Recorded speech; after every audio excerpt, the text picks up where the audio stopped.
Après un tome 1 assez timide en révélation, que vaut la suite du récit zombiesque de Jeff Lemire et Gabriel Walta, Phantom Road? On a ici les épisodes 5 à 10, sachant que le 10e épisode est le dernier sorti, même aux USA, en début d'année 2024, il me semble. Alors est-ce que cette série est surcotée ou est un futur classique? C'est ce qu'on va voir ensemble.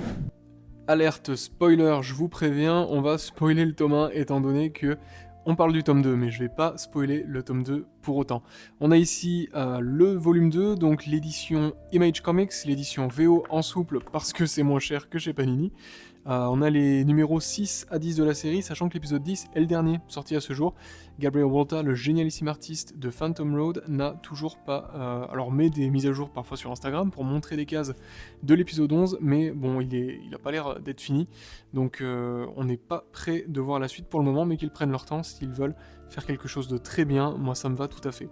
Donc le volume 1, je l'avais trouvé sympa, assez intriguant, mais encore trop timide par rapport aux révélations.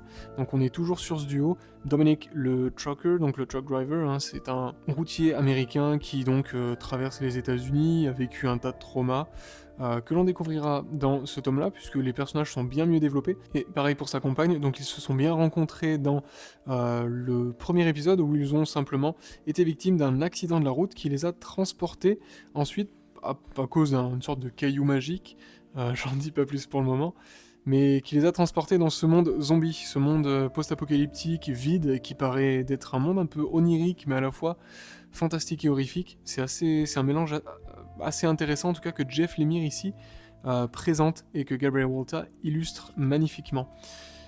Donc on est toujours sur une patte graphique que je trouve hyper intéressante, donc une différence entre le monde zombie, si j'ose dire, et le monde réel, donc avec des couleurs beaucoup plus ternes, assez marron en soi, hein, pour ce monde vide avec des zombies à dégommer, mais aussi les personnages qui vont se poser des questions sur qu'est-ce qu'ils sont réellement, quand est-ce qu'ils s'activent, est-ce qu'ils ont un bouton on-off, ce genre de choses, donc c'est assez intéressant de les voir interagir sans être forcément dans la panique, mais de les voir essayer de comprendre leur environnement, et puis surtout essayer de survivre, parce qu'on va encore les suivre dans ce convoi. Pour rappel, ils ont pour mission d'emmener cette chose qui les a transportés ici, de laquelle ils ne peuvent pas forcément s'éloigner, ils sont un peu bloqués avec. Ils doivent l'emmener à Golgotha, on ne sait pas ce que c'est, on ne sait pas non plus où c'est, eux non plus ont pas l'air vraiment de savoir où c'est, mais ils y vont, donc voilà, c'est leur mission, parce qu'un monsieur en chemise hawaïenne leur a dit de le faire dans ce monde plus qu'étrange. Donc ce tome 2, je l'ai trouvé vraiment très bon, beaucoup mieux que le tome 1. Autant sur le plan graphique, je trouve qu'il y a des choses hyper intéressantes, c'est toujours aussi bon. Je dirais pas que c'est meilleur, parce que le tome 1 était déjà très bon, hein, c'était quand même très beau. Mais là, on est vraiment sur quelque chose qui, je trouve, colle parfaitement au récit. Et j'aime beaucoup ce que fait Gabriel Walta, que ce soit sur les scènes dramatiques, sur les scènes d'action, je trouve qu'il est vraiment polyvalent, surtout sur toutes ces choses-là. Et c'est juste un régal pour les yeux, autant que pour le cœur, puisque c'est aussi très bien écrit, et puis ça fait plaisir à voir.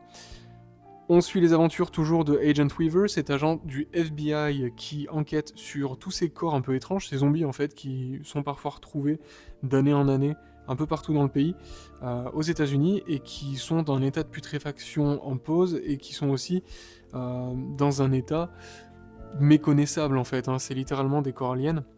Donc elle enquête dessus pour savoir d'où ça vient, depuis quand ça dure, et bien sûr elle apprend des choses, que ce soit sur elle ou sur les États-Unis. Et ça reste fabuleux, je trouve, puisque c'est écrit d'une main de maître, et ça prend en vitesse, le récit va vraiment prendre en vitesse. On va pas avoir tant d'action que ça, au final, c'est pas non plus... Alors il y a de l'action, mais c'est pas un récit qui se focalise que sur l'action, même si ça se lit assez vite. Les parties enquête et développement de personnages sont parfaitement maîtrisés, et c'est aussi ce que j'aime beaucoup dans ce récit-là, puisque dans ces épisodes-là, donc de l'épisode 5 à 10, les personnages de Dom et Beverly vont vraiment devenir beaucoup plus intéressants, puisque on va en apprendre plus sur leur passé, sur leur trauma, pour comprendre leurs réactions notamment. Il y avait une réaction, la réaction du personnage féminin ici de Beverly, qui m'avait un peu intrigué et laissé un peu perplexe par rapport à l'accident, puisque bon, les deux se sont rencontrés dans l'épisode 1, dans les premières pages, dans un accident de la route, et elle avait pas vraiment l'air de réagir par rapport à cet accident-là. Et au final, on va apprendre un peu plus de choses sur sa personnalité, sur son passé, ce qui va permettre de mieux comprendre, que ce soit sa réaction ou que ce soit sa façon de penser aussi. Ce personnage clé fait évidemment son retour en donnant quelques révélations, et c'est ce que j'aime beaucoup dans ce récit-là, c'est qu'on apprend davantage de choses dans les règles du jeu, dans ces numéros-là, et ça, c'est vraiment bien, parce que pour le moment, c'était vaseux, c'était très obscur, très mystérieux, et je pense trop mystérieux. C'était un récit qui était à la limite de se perdre, d'après moi, parce que même si on avait une révélation avec le fameux ours qui avait fait son apparition à la fin du tome 1, ce qui donnait finalement encore plus de mystère au titre, puisqu'on se demandait vraiment ce que c'était. Est-ce qu'il est vivant? Est-ce que c'est quelqu'un qui est déguisé en mascotte? On a des réponses, mais davantage de questions dans ce tome-là. Donc on a le côté satisfaisant qui manquait un peu au tome 1, à travers justement des règles du jeu, des développements de personnages très bien maîtrisés, une écriture qui prend en vitesse, tout en restant pas lente, mais en restant très maîtrisée en soi, et sur la durée. Et voilà, c'est quelque chose que j'ai beaucoup apprécié dans ce tome ici. Toujours la marque de fabrique de Phantom Road, chaque épisode va s'ouvrir encore une fois sur une scène sur un teasing d'une scène qui va se passer dans l'épisode. Ça j'adore, je trouve ça vraiment bien, puisque c'est bien amené, c'est intriguant. C'est souvent des scènes qui sont particulièrement bien choisies, parce qu'on se demande comment ils en sont arrivés là à chaque fois, et en fait, on finit toujours évidemment par y arriver. Mais ce que je trouve vraiment sympa dans ces nouveaux épisodes, il me semble que c'était pas le cas dans les épisodes du volume 1, les dessins que vous voyez là sont un point de vue légèrement différent des autres dessins que vous avez en fait lorsque la scène se passe. Donc ça permet d'avoir vraiment une scène sous différents points de vue, sous différents angles, et ça rajoute vraiment, je trouve, en qualité d'un point de vue dessin. Donc on va en apprendre plus sur ce joli nounours, on va en apprendre plus sur nos personnages, le récit avance, davantage de réponses, mais aussi évidemment davantage de questions. L'épisode 10 est un excellent épisode qui vous laisse sur un cliffhanger qui est assez intéressant, sur un plot twist même, et vous avez, à la toute fin du récit, ce n'est pas du spoil, c'est les couvertures, des différentes couvertures qui sont consacrées à ces épisodes de Phantom Road, donc par différents artistes. Ça permet aussi de voir différentes versions artistiques de ce monde-là, ce que je trouve hyper intéressant et assez pertinent ici, puisque vous avez un hommage aux 25 ans de Walking Dead par Gabriel Walta et Jeff Lemire. Donc voilà, c'est juste, je trouve cette cover absolument magnifique, avec Michonne qui est en train de dézinguer des zombies en soi sur ce camion. Donc voilà, toujours le personnage nounours que je trouve magnifique, il est vraiment très classe, il a du charisme et en même temps... je trouve qu'il dénote pas forcément tant que ça par rapport à ce monde-là, parce qu'on est vraiment dans une sorte de fantaisie onirique que je trouve absolument géniale et vraiment intrigante.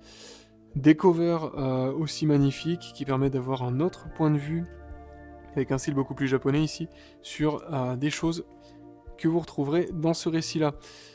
Une pub pour Fish Flies de Jeff Lemire, je ne l'ai pas lu, ça donne très envie de le lire, mais en tout cas, revenons à nos moutons, revenons à nos zombies même, Phantom Road volume 2, c'était excellent, moi j'ai adoré, j'ai qu'une hâte, c'est de lire la suite, mais voilà, s'il vous plaît, sortez-la rapidement, parce que ça devient long, l'attente devient longue, ça fait 3 jours, là j'en peux plus, et savoir que la suite n'est pas dispo, ça me ronge, ça me ronge. Et oui, ceci est un appel à l'aide pour vous dire à quel point j'ai adoré.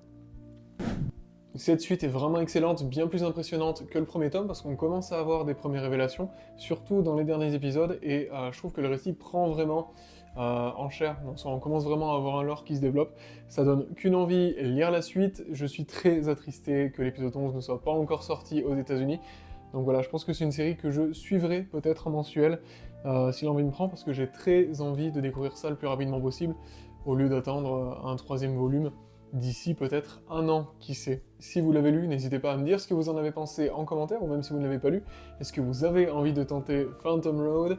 En tout cas, je vous le conseille. Merci d'être toujours aussi présent sur One More Day Comics, bonne lecture, à très bientôt.